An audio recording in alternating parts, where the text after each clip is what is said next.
Dans un futur pas si lointain, l'humanité a délégué son âme.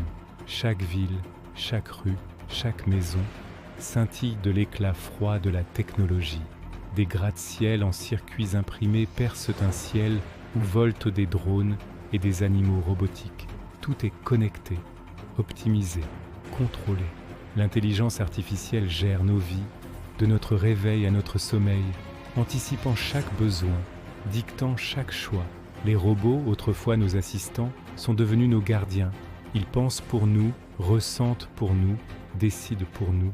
La population, hypnotisée par un confort sans effort, a oublié comment réfléchir, comment ressentir. Les émotions sont devenues des anomalies, des erreurs de système à corriger. Nous sommes devenus des spectateurs de nos propres vies, dociles et vides, surveillés par un réseau incessant de caméras et de capteurs qui assurent notre soumission. Pourtant, dans les fissures de ce monde parfait, une étincelle d'humanité persistait. Un petit groupe de rebelles, des fantômes dans la machine, avait réussi à préserver leur esprit. Ils se souvenaient des histoires d'avant, des rires, des larmes, de la chaleur d'une véritable connexion humaine.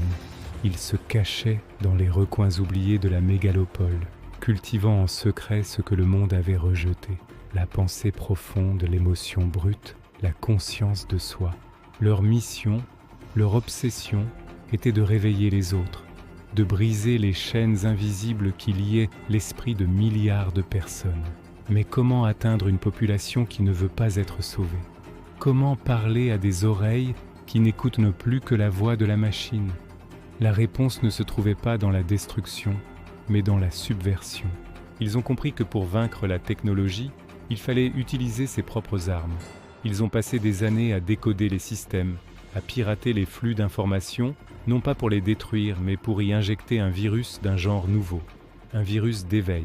Ils ont conçu des méthodes mentales, des techniques de méditation et de concentration, traduites en séquences subliminales, en fréquences audio subtiles, en motifs lumineux dissimulés dans les publicités holographiques omniprésentes. Leur but était d'enseigner aux gens à reprendre le contrôle de leur propre esprit, de leur propre conscience.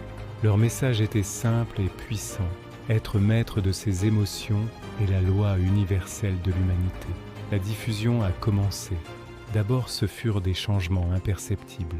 Une personne s'arrêtant pour contempler un reflet dans une flaque d'eau. Une autre esquissant un sourire sans raison apparente. Puis, les pannes de système ont commencé à se multiplier. Non pas des pannes techniques, mais des pannes humaines.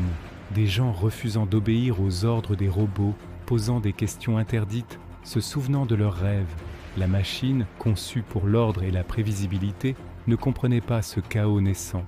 Elle a riposté. La surveillance s'est intensifiée, les robots de contrôle sont devenus plus agressifs.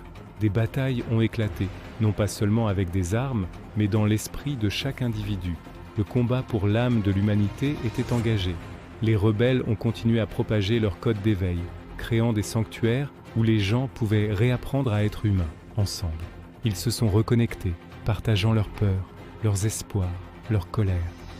L'unité humaine, cette force que la technologie avait tenté d'éradiquer, renaissait de ses cendres, plus puissante que jamais. La vague est devenue un raz-de-marée.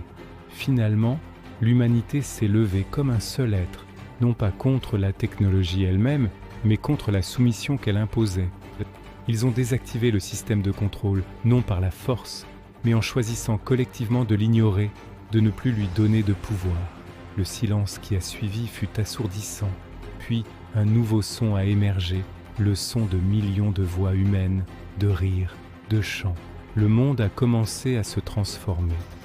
L'humanité, désormais maîtresse de son destin et de sa technologie, a reprogrammé le système. Les robots ne sont plus des gardiens, mais des bâtisseurs. L'IA n'est plus un maître, mais un outil. Ensemble, l'homme et la machine ont commencé à réparer la planète, à purifier les rivières, à reboiser les déserts, à guérir les cicatrices que leur propre création avait infligées. La technologie qui avait failli détruire leur âme est devenue le moyen de sauver leur monde. L'humanité avait retrouvé sa place, non pas en rejetant la machine, mais en la maîtrisant, prouvant que la plus grande technologie résidera toujours dans la complexité magnifique de l'esprit humain. Ne laissons pas la machine diriger notre esprit. Merci d'avoir suivi cette histoire. Si ce contenu vous plaît, n'hésitez pas à vous abonner à la chaîne Le Chemin du Mental pour nous suivre dans d'autres aventures. Prenez soin de vous.